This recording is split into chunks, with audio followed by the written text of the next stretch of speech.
think your job can't be automized? Think again, because virtual safety cars are a thing. Welcome to Lesson 5 of F1 101 Formula 1 for Dummies Safety Cars. Get your notebooks and pens because it's lights out and away we go.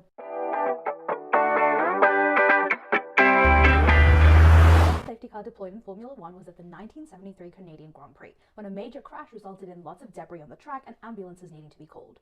The role of the safety car is to reduce speed and is deployed when there's poor weather conditions, including on the formation lap, so basically the lap before the race when drivers warm up their tires. It's also deployed in the case of a crash. When a physical safety car is deployed and the yellow flag is shown, drivers must adhere to lower speed limits, stay within a full car's length of each other, and not overtake under any conditions. There's also the virtual safety car.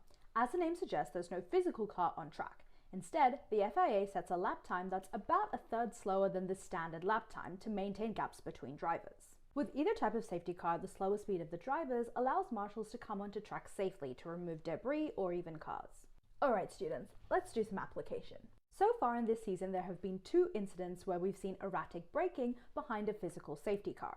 Let's take a look at the incidents and what penalties were incurred. The first incident took place at the Canadian Grand Prix, following a safety car deployment after a crash between McLaren teammates Lando Norris and Oscar Piastri. Russell, who was the race leader and eventual winner ahead of Max Verstappen, was accused by Red Bull of braking erratically under the safety car, forcing Max to momentarily overtake George, while George thought Max intentionally overtook him.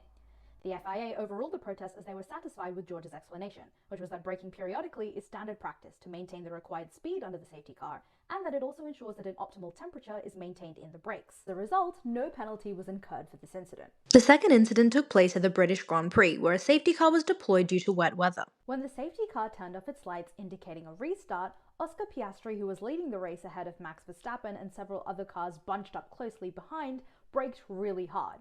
Oscar slowed down from 218 km per hour to 52 km per hour, causing a ripple effect that resulted in Max taking evasive maneuvers to avoid a collision. The stewards deemed Oscar's move as erratic behavior, landing him a 10-second penalty and resulting in him losing the race to McLaren teammate Lando Norris. It also resulted in a 2-point penalty on his license. Now, while both situations involved the race leader braking erratically behind a safety car, only one of them was penalized. This is still a bit contentious between fans, and there's a number of explanations around this. The major difference was that George braked at 30 psi, pounds per square inch, which is the standard unit of measurement for pressure, while Oscar braked at 59.2 psi, almost double that. Since Oscar braked harder, the ripple effect was more serious, especially because the cars were more bunched up at Silverstone than in Canada. And with the checkered flag, our lesson comes to an end. I've been your professor, and thank you for coming to F1 University.